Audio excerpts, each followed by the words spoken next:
ئێرە شارۆچکەی لاندنۆیە.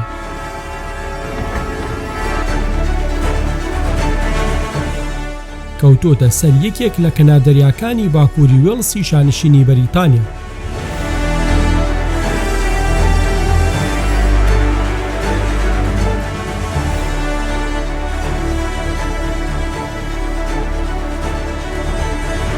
جگە لە جوانی سروشت و کەش و هەوای پاک و دیمە لە سەرنجڕاکێشەکانی ناوچەیەکی مێژووی سەردەمی پاشا ئیدوارە.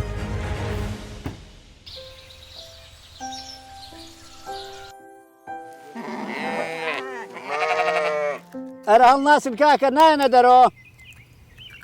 برادەران وەرنە دەرەوە ئەزیزان وەرنە دەرەوە کاکەوە نانەکە حازرە. الله ئەکبەر بسم الله الرحمن الرحیم. ئەوە تەواوە. الله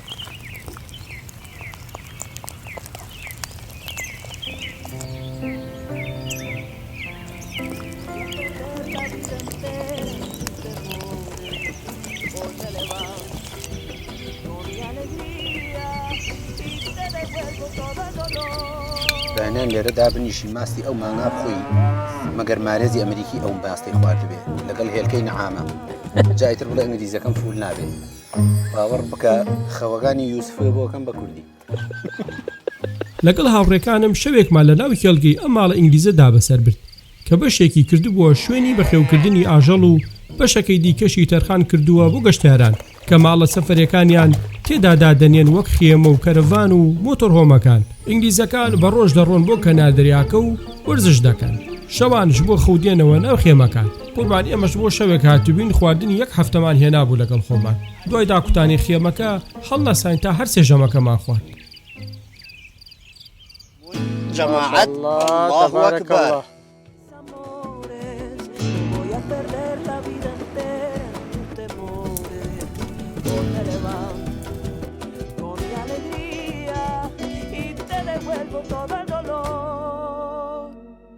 te pertenecía.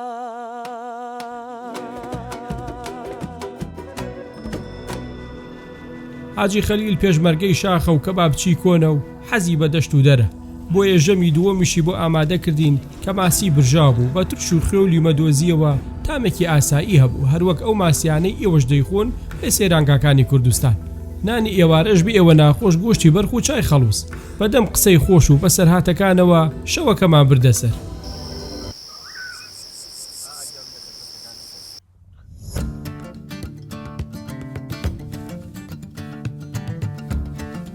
بەیانی کە هەستان ڕۆشتین بۆ ناو شارۆچکەکە و گەشتەکەمان بە کۆفیەک دەست پێ کرد لەسەر بەرزترین شاخ کە بەسەر دەریاکەدا دەیڕوانی.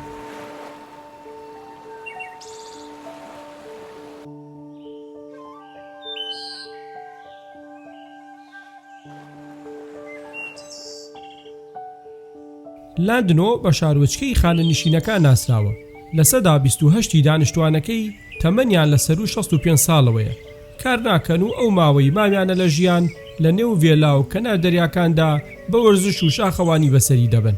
ئەم قیتارە دەمامبار بۆ بەرزترین شوێنی ئەم شارە و لەوێشەوە هەموو ناوچە گەشتیارەکان نەبینی. سواربوونی ئەم شەمە نەفەرە ڕەنگە ئاسایی نەبێت چونکە لە واقعدا بۆ پێشەوە دەڕوات، بەڵام بە خەیاڵ هەنگاوەنین بەرەو دواوە و ساڵانی 1902 کە خۆمان تێیدا هەرگیز نەژیاوین. بۆیە تا ئێستاش بە هەمان شێوە کار دەکات لە ڕێگەی ئەم کێبڵانەوە کە شێوازێکی مێژووی و سەرنجڕاکێشی هەیە لای گەشتیاران. لە ساڵی 1902 تقریبا 122 ساڵ لەمەوە پێش بەم تەلانە ئەمە کوتەلی کارەبایی وایە، بەڵام تەلەکانی قورس و زەخمە. ئەو قیتارانەیە ڕاکێشاوە لە خوارەوە بۆ سەر ئەو شاخە بۆ سیمانە. لەو کاتێ 1902 ئێمە کەرو ئەسب و عەرەبانەش نەبووە خەڵکی سەفەری پێ بکە، ئەوان قیتاریان بۆ سەر شاخێناوە بەم جۆرە.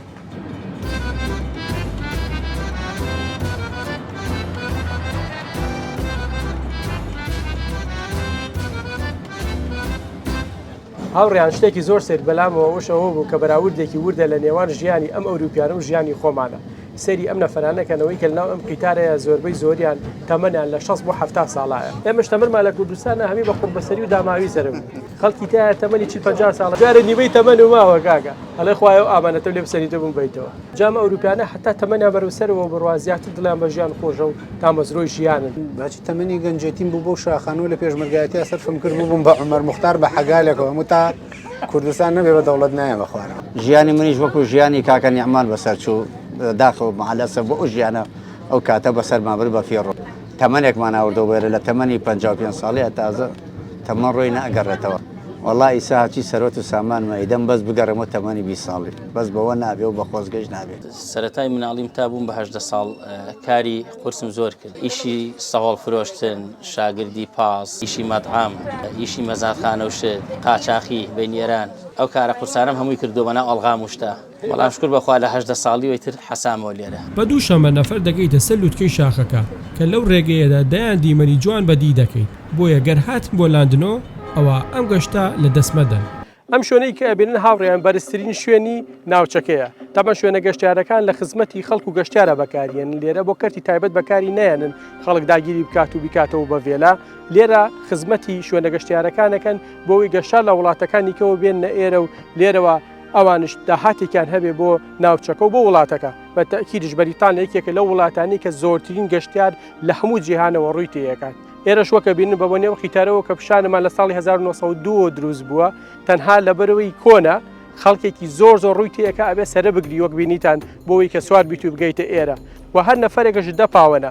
تامان سەرەگرتنش هەتا ئێوارەیە ئانی تۆ کە هەیتێرەوە نیەک سە سوار بیت و بڕۆی مەعەدەل خەڵکی لێ ڕۆژانە لەوە 100,000 پاوەند پیا بکات بەهۆی چیەوە بەهۆی تەنها یەک قیتارەوە ئەم شوێنە وەک ئاسەوارێکی دیرین و وەک سەیرانگەیەکی گشتیش بەکارێن گەشتیاران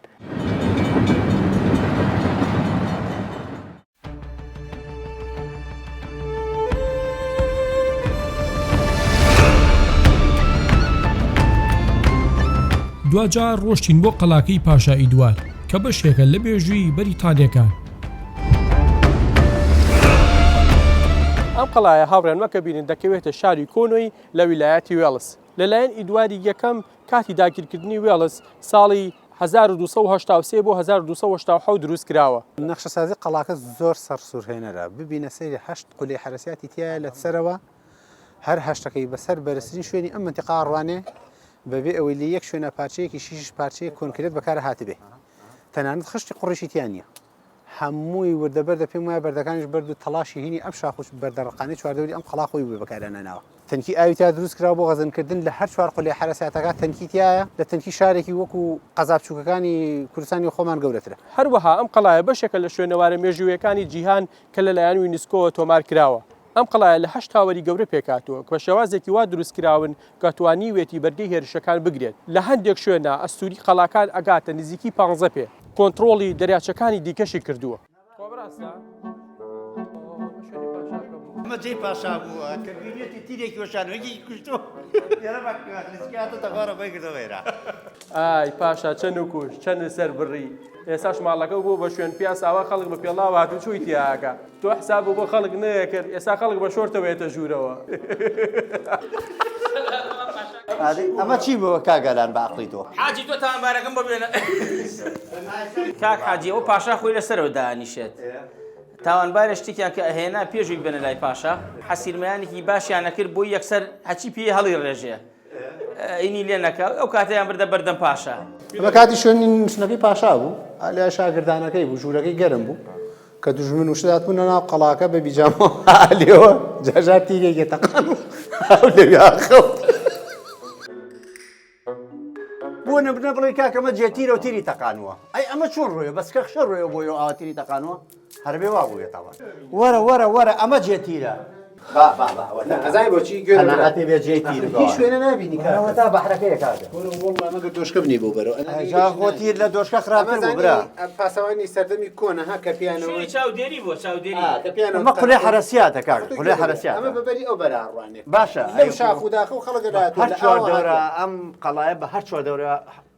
حرەسیاتی هەموو قەڵایەک زەنگی هەبووە بەڵێ هەموو شوێنێکیش هەموو شوێنێکیش لەم شوێنانە یەکی مراقبەی شوێنێکیان کردووە وایە ئەمە هی ڕۆنی ڕەشەکەیان ڕشدا ها ئالێ ئەچێ بەسەر دوژمنە لە پاڵ دیوارەکە ئەمە لێرەوە بچێتە خوار گەرمەکانەکە لە خواریان ئاوی گەرم بۆیان ڕۆن بۆشی هەزاران ئەمە خۆتۆ گرنگەوەی بن دیواری قەڵاکە ببینی ئەمە بەس ئەها مراقبەی کردووە لە ئاوەوە بە بەلەماتە